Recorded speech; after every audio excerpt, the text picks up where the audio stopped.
What's going on, it's the RapNerd, and I'm here today to do a spoiler review slash discussion about Halloween Ends. After sitting on this film for a day just thinking about it, I can definitely change my perception about thoroughly enjoying it to loving it. So I'm starting that off right now. Again, I'm aware that this movie is not loved by everyone. Some people had knee-jerk reactions, some people hate it, some people do like it, some people are meh, whatever it is, but I'm here to celebrate the movie and talk positively about the film. So if you did not like it, please you can exit, or if you didn't like it and you're just looking for some perspective, that's what I'm here to do. So please don't be disrespectful to me in the comments. Keep it all respectful. This is film, this is art, it's subjective, so this is just how I feel about it. So again, this is a spoiler discussion slash review talk, whatever you want to call it. So if you have not seen Halloween Ends, you need to go watch the film, come back here, and then we can exchange some thoughts. So first off, I love this movie, man, because I think it's a great trilogy and bookend to what these three movies are trying to accomplish and the ideas that they present. You know, in my review, I said I didn't like the ending because personally I thought it was a bit dramatic, but after thinking about it, I've grown to really like the ending because one thing with Jamie Lee Curtis that she's done, she's always said that if she does these movies, she wants them to end like for sure, like it's a nail in the coffin, like there's no coming back from it. Like she said it on H2O. She was like, I'm not doing this movie unless the ending is getting Michael Myers the fuck out of here, and that's it. That's why they showed him slicing his head off. So I feel like that was probably a clause in Jamie Lee Curtis's contract to be like, okay, we do this trilogy, but at the end of it, Michael has to die, and that's it. So knowing that, you know, about her, I'm like, you know what? This is a nice send-off, especially with the amount of terror and terror and threat that Michael created for Haddonfield. It would only make sense for the whole town of Haddonfield to witness his death, and I definitely, you know, it falls in line with the rest of the movie. So I'm not as harsh on that. I'm like, okay, cool. So first off, another reason I love it, I love how the film opens, you know, with that Halloween Season of the Witch font.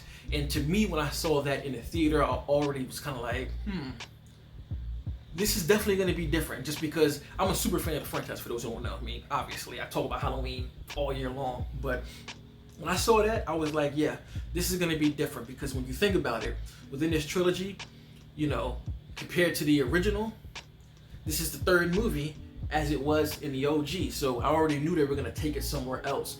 And just reading the synopsis, I was like, they're going to take it a bit different, you know, talking about this guy, Corey. So off rip, I really enjoy that. I love the opening sequence when it's showing Corey in the house, you know, being a babysitter. And that scene to me was extremely tense because they already bring Michael Myers up, you know, it opens this a year later, and they're talking about the boogeyman coming around, and just the way that it's directed, they show certain things purposefully. A knife is laying next to, you know, zucchini bread, and then he comes back and the knife is gone, and you kind of see a shadow move behind him. I was really terrified because I was like, okay, clearly Michael doesn't give a fuck about anybody. So I'm like, is he gonna kill the kid?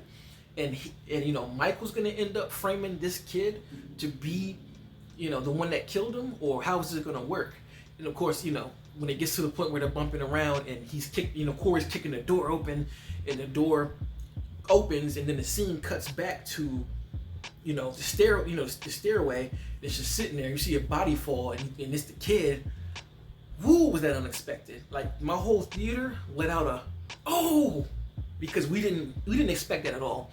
And that sets the mood of the movie in general. You know, it starts and it shows the cops coming, and they put Corey in the back of the cop car, and Laurie's, you know, driving around, and there's this montage, this monologue that she's talking about how crazy Haddonfield is gone, people killing themselves, people killing each other because this mass hysteria of the boogeyman is still out there. So I really love the idea that they're carrying that same hysteria from Kills over to Ends. It's like you made a big deal of it in Kills, so you have to keep that same energy here, and that's what I enjoy most. And again, the thing I love about this movie is it's literally its own thing. Like, you cannot compare Ends to any other movie. Like, there's no, I mean, there are comparisons here and there, and I'll get into those, you know, soon, but it's really its own thing because Another aspect I like is they toy with this idea a lot throughout the franchise, and starting in Halloween 4 at the end when Jamie held the knife, even in Rob Zombie 2's Halloween at the end when we kind of see the evil of Michael Myers incorporating into that Laurie. So they toy with the idea of it being a possible different killer, and I just like how this movie takes that small concept that we've seen and builds a whole movie out of it, and really shows the downfall and what it can lead to. Like I love that idea, and again, it just feels like something that's another different branch of movie, and I'll say this, I can definitely understand why some people don't like it and they wanted to see something different, because you go into a Halloween movie, you're expecting to see Michael, and I feel like that's why they call it Halloween Ends in the third movie, because this, in my opinion, seems to be the same knee-jerk reaction from Season of the Witch. People go in there want to see Mike, they don't get it, period. At least we get Michael here, so I really just enjoy how much of a different film this is. So again, just starts with the monologue, and then once this montage of scenes comes back, you see Laurie typing, and she's writing I think is it a memoir book? Either way, she's writing a book, and to me that was an instant callback to Rob Zombie's 2 films. With Loomis, he was writing a book in the first and the second one, and I really, again, it's one of those things that if you're a super fan of the franchise and you know about every single movie in the franchise, it clicks. There's little stuff within the whole trilogy that's like that just clicks instantly. And man, I love that. I love the aspect of her being, an author wanting to write about his situation and how she perceived the whole thing, because I definitely feel like if there was a situation like this, and hell, even now, when there are mass killers and serial killers, there are victims who do the same exact thing, and I'm pretty sure they go through the same pressure. So I love that aspect, and it just seems everything is cool. Seeing Laurie being a regular civilian was dope, because we haven't seen her like that ever. The only movie we've seen her be kind of regular in general is the first one, of course, and H2O. Every single other one, she is not in the space of being a regular civilian. So to see her get back to her normal self and her be able to play with different emotions, being more like herself, actually, being more like Jamie Lee Curtis, it was just fun seeing Laurie have so much to do and so many emotions to go off of. And I just love how, they're showing Laurie and how things are okay, and then she goes to the grocery store and you have a customer call her out on it, and then you go to see it's the same woman from Kills who got the light bulb stuck in her neck. Like, she actually survived. So that in itself adds a different layer to it, because it's like, okay, not only is there a survivor of Michael Myers here who pretty much lost everything, and you're looking at Laurie who survived and she seemed like she's capitalizing off of it, and then her family member is going at Laurie about, like, it's your fault. Like, you're the reason why Michael was even here. Like, he came back for you and you took him around the city, and had you not been here, there would be no Michael around. So it just presented this different side of the effect of Michael, them blaming Laurie, because I could 100% see that happening. They're blaming you for this. And then she goes in her car and she has like a little breakdown about the situation. So I just love the layers of emotion that this movie gave. And then, switching it to Corey, him feeling the same exact emotion about from the town. He killed a kid and got off. So you can only imagine his parents aren't fond of that idea. You can imagine that people just look at him crazy. They look at him weird, like, he's a kid killer. He's a child killer. So you have that idea, and you see him getting the same torment as Laurie. He even runs into, the mom of a kid that died at a party. And again, they set it up so well that, like, he's kind of finding his footing and he's getting back into society, being regular. And then she just starts banging on him, and it's another moment where it just clicks, like, you're not normal. You're never going to be normal. Like, you did this, you took our son away, and we're never going to let you forget that. And he has this conscience of, like, I didn't kill this guy. It was a complete accident, but people want somebody to blame. It's one of those things that I enjoy. It's another layer of commentary of how people react to shit. You know what I mean? Like, Michael's been gone for this long period of time, so it's like, now you're the next monster that we've seen. You killed a kid.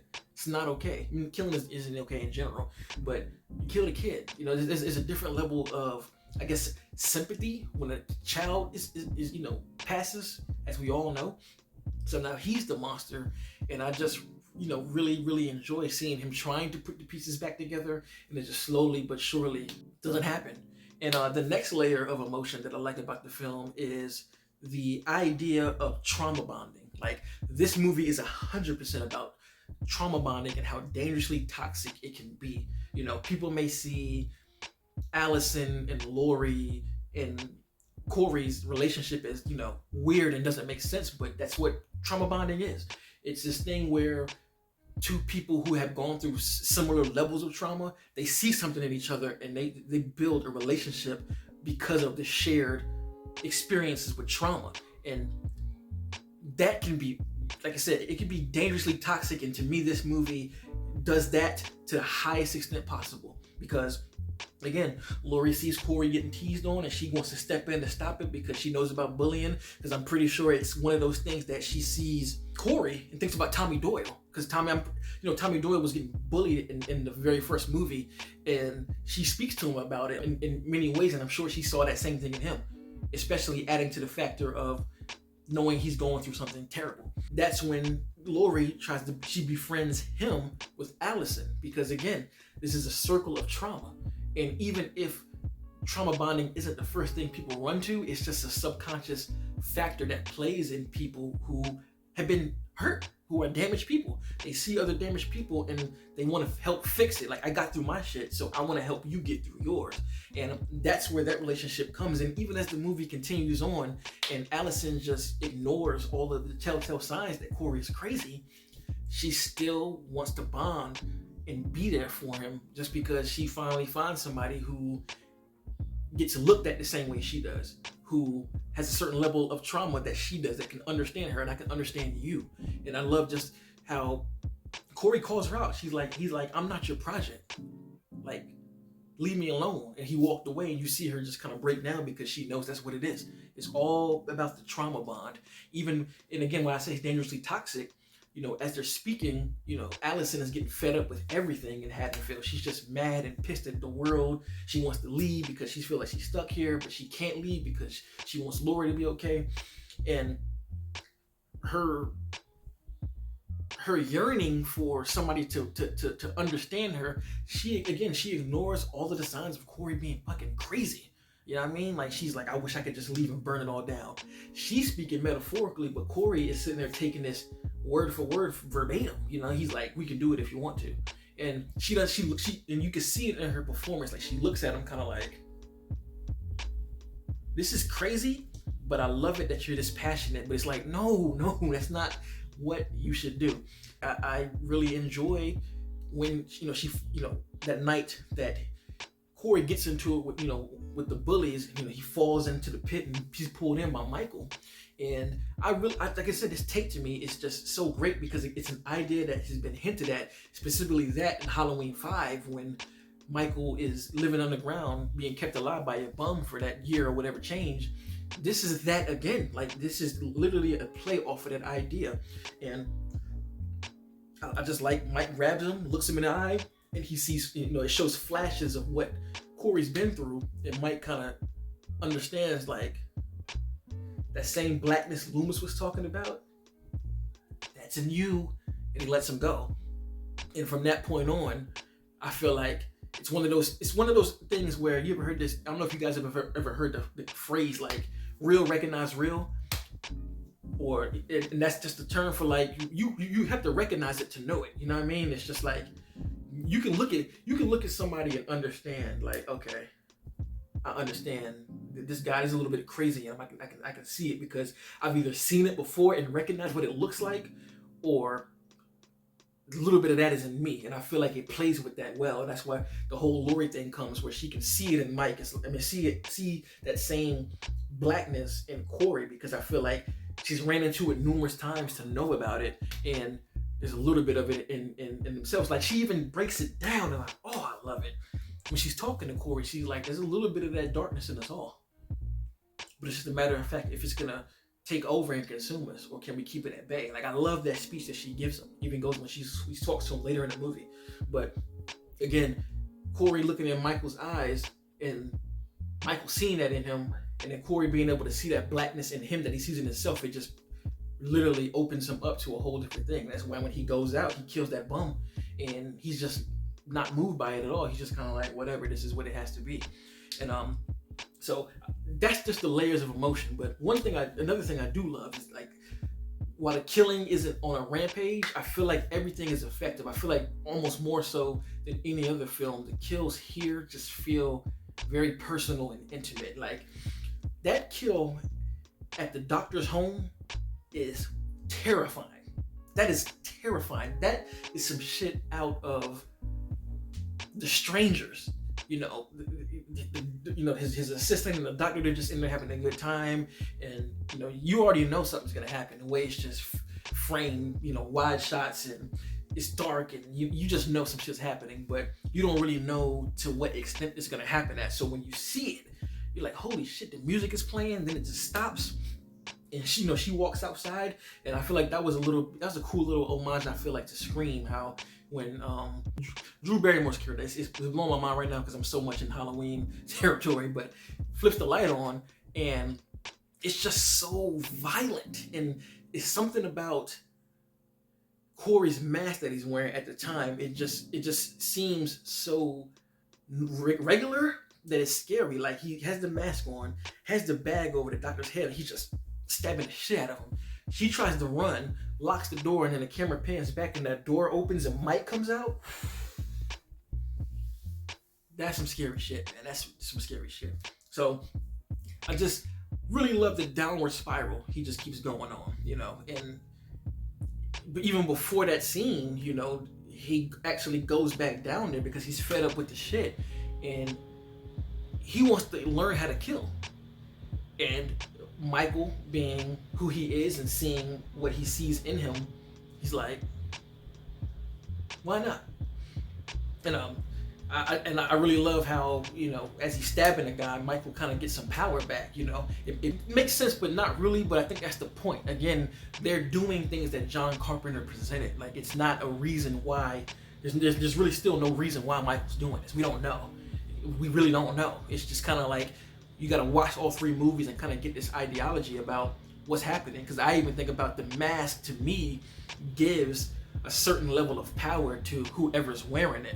You know, because like Gloria said, that evil is within us. And something about this particular mask does something to people. Because I even think back to the first movie when Dr. Sarton put the mask on and he was able to pull Mike with one arm and even lift him into the truck. And it's like, this mask does something. Michael has, I don't know where, you know, if the mask did something in the past, and they could, you know, talk about that later, but you just see Michael get his strength back, and he's still not 100%. That's why, you know, I think it's cool that it gets to a point when Corey is wrestling with him with the mask, and he's able to knock him down and get it, because it's, you know, you got the young fresh blood, you know, you got the young evil. It's different than 60-year-old evil Michael, who's still healing from being shot and stabbed and beat up. It's not the same Michael. He's older. It's just different.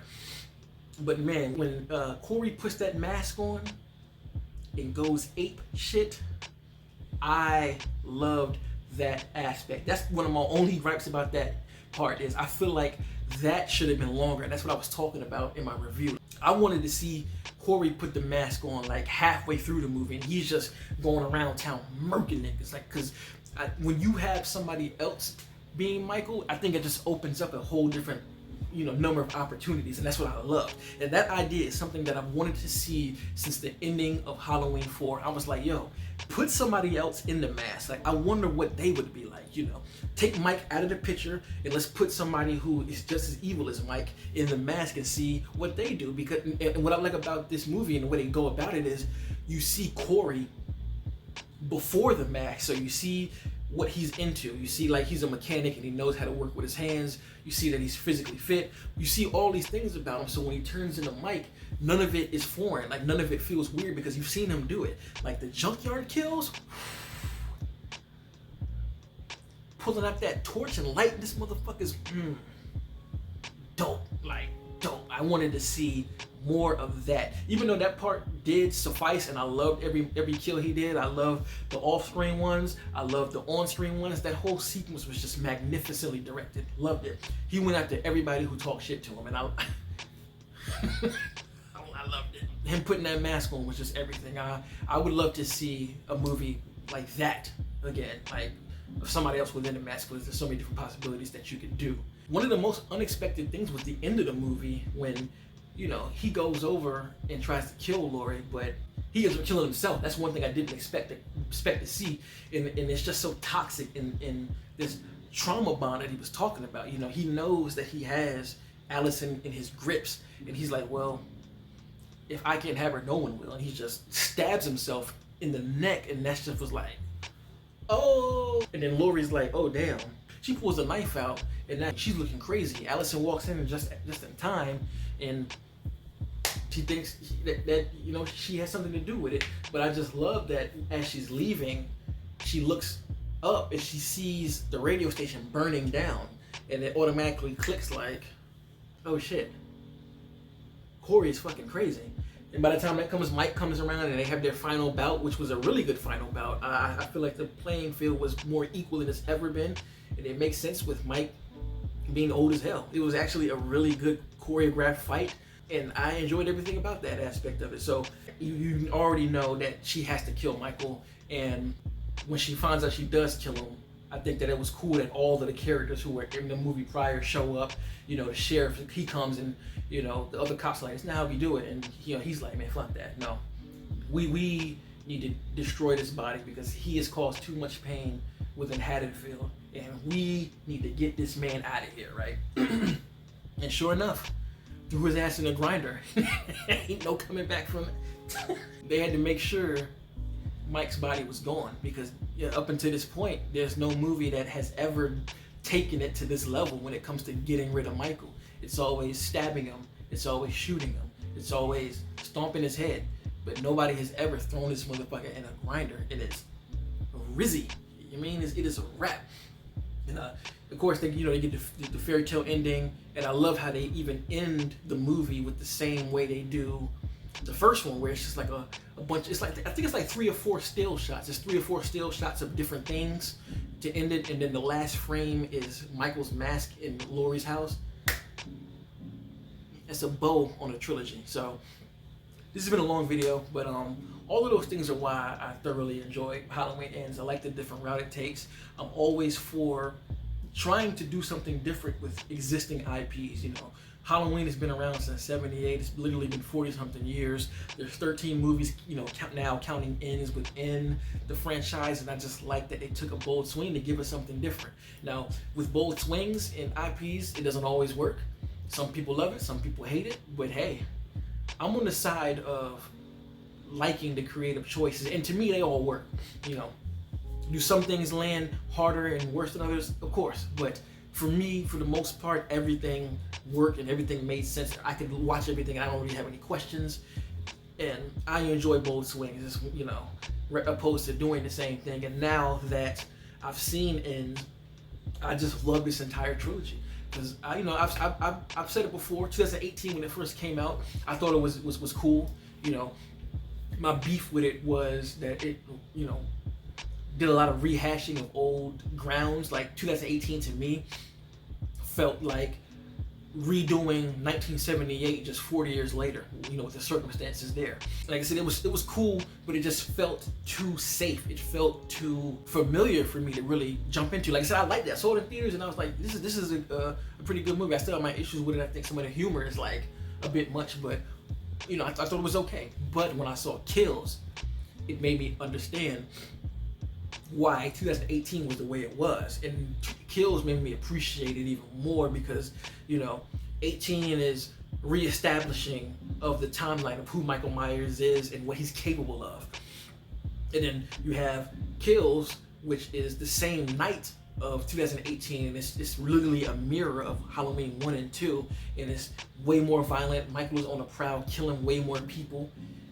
And you see the effects that he has on Haddonfield straight up.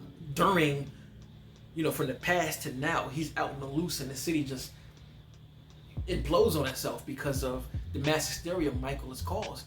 And then Ends is the follow-up to that trauma. Once they think that they've gotten over it, it's been this long period of time, how do people react to this? And that's what you get with Ends, because that's 100% what would happen. I think somebody, if not go crazy and do it, there would be somebody who actually doubles down to try and do what they do. Anyway, Ends, I really loved it. And if you don't like the movie, just know this is a one-off. They're gonna do reboots or whatever now. So let me know what you think about Ends, and be respectful again. I'm not trying to do that back and forth. You don't tell me I'm wrong. I'm not gonna tell you you're wrong for feeling how you feel. So that's just, the way I see it. If you like this kind of content, like and subscribe. And until next time, peace.